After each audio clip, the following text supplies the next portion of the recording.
ముంబై నుంచి బయలుదేరిన air India విమానానికి బాంబు బెదిరింపు రావడంతో గురువారం తిరువనంతపురం అంతర్జాతీయ విమానాశ్రయంలో పూర్తిస్థాయి అత్యవసర పరిస్థితిని ప్రకటించారు. విమానం ఉదయం 8 గంటలకు విమానాశ్రయంలో ల్యాండ్ అయిందని, ఐసోలేషన్ బేకు తరలించామని అధికారులు తెలిపారు. విమానం నుంచి ప్రయాణికులను ఖాళీ చేస్తున్నట్లు విమానాశ్రయ అధికారులు తెలిపారు. విమానం తిరువనంతపురం విమానాశ్రయానికి చేరుకోగానే పైలట్కు బాంబు బెదిరింపు సమాచారం అందిందని సంబంధిత వర్గాలు తెలిపాయి. విమానంలో 135 మంది ప్రయాణికులు ఉన్నారని వెల్లడించాయి.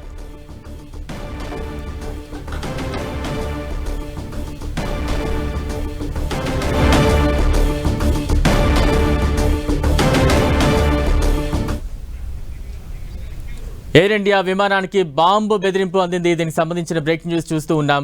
తిరువనంతపురం ఎయిర్పోర్ట్లో ఎమర్జెన్సీ ల్యాండింగ్ చేశారు. ప్రస్తుతం ఆ విజువల్స్ మనం చూస్తూ ఉన్నాం. తిరువనంతపురం ఎయిర్పోర్ట్లో ల్యాండ్ చేశారు విమానాన్ని. వెంటనే ఆ సిబ్బందిని, ప్రయాణికులను ఒక్కొక్కరిని కిందకు ఖాళీ చేస్తున్న దృశ్యాలు మనం చూస్తూ ఉన్నాం. దీనికి సంబంధించిన విజువల్స్ చూడొచ్చు. విమానంలో మొత్తం 135 మంది ప్రయాణికులు ఉన్నట్టు తెలుస్తోంది. ఎయిర్ ఇండియా విమానానికి బాంబు బెదిరింపు వచ్చింది.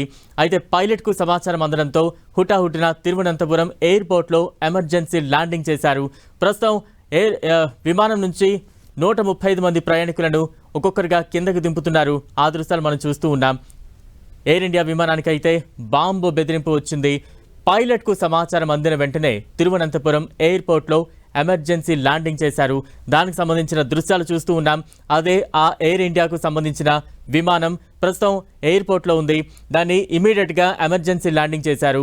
ప్రయాణిస్తున్న 135 మంది ప్రయాణికులను ఒక్కొక్కరుగా కిందకు దించిన దృశ్యాలు అయితే ప్రస్తుతం మనం చూస్తూ ఉన్నాం.